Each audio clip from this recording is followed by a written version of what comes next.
Right now, the city is repairing damage after a water main break flooded the Civic Center. The aging facility is more than 40 years old, and tonight on Pronews 7 Investigates, we will review the city's options to renovate the Civic Center and how financing a renovation or expansion may require a general obligation bond. Pronews 7's David Grasso-Ortega has more. David? The first phase of downtown development, which includes a ballpark, a hotel, and a parking garage, is at the top of the city's agenda. And while most city leaders agree that the Civic Center is outdated, the local government currently does not have plans or financing to update the Civic Center.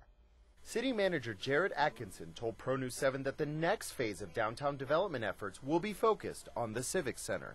Yes, we want to see the hotel, we want to see the parking garage, we want to see the stadium, but you can't stop there. You really need to do something to the Civic Center. Downtown development's first phase was intended to attract a convention center hotel, and this is how the multi-purpose event stadium made it to the top of the city's agenda and sidelined renovating the convention center. The one massive thing that Amarillo is missing is a convention center hotel. We have hotels that have meeting space, but in our business, there's a real difference between hotels that have meeting space and a true convention hotel. The Amarillo Civic Center opened 46 years ago on September 2nd, 1968 to much fanfare, but it really hasn't experienced a significant renovation since. Pronews 7 first told you that 2 water main breaks last week caused significant damage to the building. In fact, the water main was as old as the facility at 46 years of age. Today, Pronews 7 toured around the building and saw the damage and learned that the city will have to cover the deductible with funding that has yet to be determined. I don't have any damage estimates. As you all know, the deductible for the city is $250,000. Seems like a high deductible, but the city insures all of the facilities, I don't know, hundreds of millions of dollars under one policy, and that's why it's that high. But I know the estimates will come in much, much higher than $250,000. So.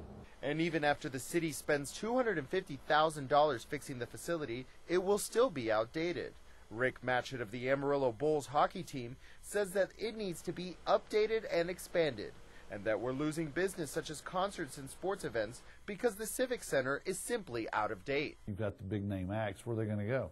They're not coming to Amarillo. They're going to go to Lubbock because they can sell more tickets. But the city has limited financing options for an adequate Civic Center because the city manager says that the hotel occupancy tax revenue stream is already being stretched to fund the stadium, the hotel, and the parking garage. You wouldn't want to reduce your opportunity for success from those. So that may well leave you in a position at looking at something more like a general obligation bond. It's how the Civic Center was built originally. And everyone Pronews 7 spoke with agreed that a Civic Center modernization is a critical part of the next phase of downtown development. But because the city decided to follow our master developer's advice and lead redevelopment efforts with this ballpark, this by default leaves few practical financing options available for a modern Civic Center. David Grasso-Ortega for Pronews 7.